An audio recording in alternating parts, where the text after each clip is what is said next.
Okay, so welcome guys. So today, like I said, today is our first lesson, Introduction to Python. So right now I'm in the application, SoloLearn application. I'm actually running it on my laptop. I'm using another application called BlueStacks, which allows me to run mobile applications on the laptop or on the computer. Okay, so Introduction to Python, we're going to start with this module, Python for Beginners. So whether you're using the website or the application, you can scroll down and look for this module over here, Python for Beginners. So I'm going to double click Python for Beginners, and then it takes me to this window.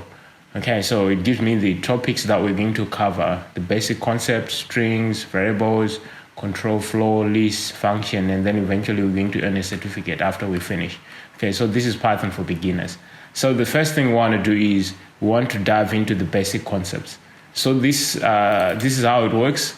Each time we finish a subtopic, we're going to have a sort of like a quiz in which we have to answer correctly so that we can move on to the next topic.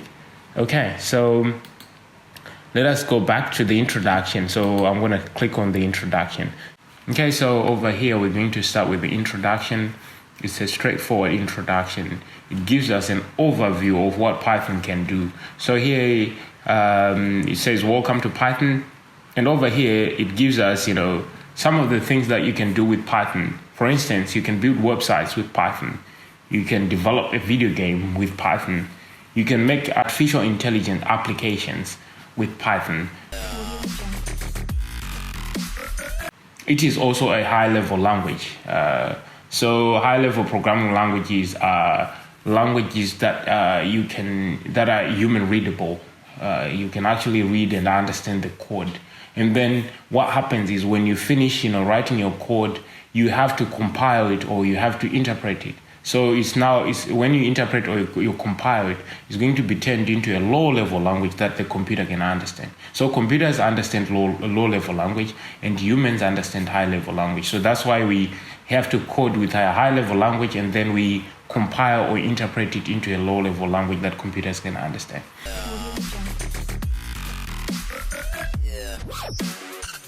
All right, and then there is the mention of flexibility and then accessibility. Accessibility simply means that Python is an open source project here. So anybody who wants to use Python, they are free to use it. There are no copyrights, and stuff like that. And then flexible, it simply means you can change quite a lot of things, with Python. It's adaptable. You can adapt other languages into Python. It's so flexible, to such an extent that we have big organizations such as Google, NASA, and Disney. They use Python in their work. All right, so in this course, we'll cover the basic concepts of Python as well as build real-life projects and solve different coding challenges. One thing I need to mention is concepts are really important. That's what we're learning. It's easy to be occupied or to be preoccupied by the syntax of a given programming language, but it's another, to actually master the concepts that are being taught by this programming language, because these concepts, they are uniform across all the languages that you're going to learn.